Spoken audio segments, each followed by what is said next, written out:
ऐसे कोई अन्य ग्रंथ का उल्लेख शिक्षापत्री में सहजानंद स्वामी द्वारा किया गया है कि उन सनातन वैदिक धर्म के ग्रंथों को भी वो सत्शास्त्र या प्रामाणिक मानते हो? ऐसा कोई लिस्ट, ऐसी कोई बात उन्होंने वहां पर दी है? एक बात तो हमने स्पष्ट कर ली कि स्वामीनारायण धर्म नहीं संप्रदाय है, इसलिए वो सनातन धर्म का ही एक हिस्सा है।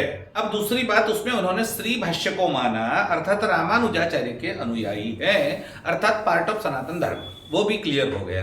अब तीसरी बात जो आपने पूछी है कि उन्होंने कौन से धर्म ग्रंथों को अपने अंदर स्वीकार किया है और कौन से धर्मों मतलब कौन से ग्रंथों को मानने की बात की है, तो उसकी सूची, उसकी तालिका या उसका लिस्ट उन्होंने शिक्षापत्री में ही सहजानंद स्वामी ने स्वयं ने श्लोक नंबर 93, 94 और 95 में यह स्पष्ट कर दी है कि हम इन 8 ग्रंथों को मान्य ग्रंथ के रूप में स्वीकार करेंगे अपने संप्रदाय में।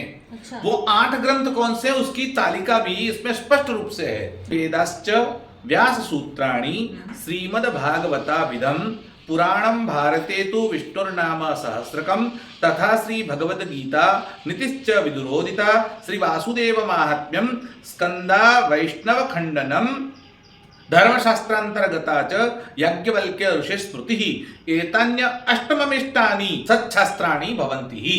इन सत्शास्त्रों को हम मान्य करते हैं। हमारे यहाँ कौन सा वेदाश्च यानी चारों वेदों को हम मानते हैं। मतलब सर्वप्रथम तो वेद है, वेद सर्व जगह पर है और उन्होंने माना है।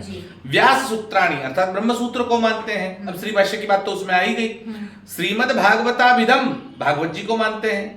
पुराणम भारते तो, और महाभारत में से कौन सी चीज को स्वीकार करेंगे, तो विष्णु नाम सहस्रकम, विष्णु नाम सहस्त्र, श्रीमद् भगवद गीता और नीतिश्च विदुरोदिता और विदुर नीति का हम स्वीकार करते हैं। श्री वासुदेव महात्म्यम कहां से, स्कंद पुराण से वासुदेव महात्म्य को हम स्वीकार करेंगे।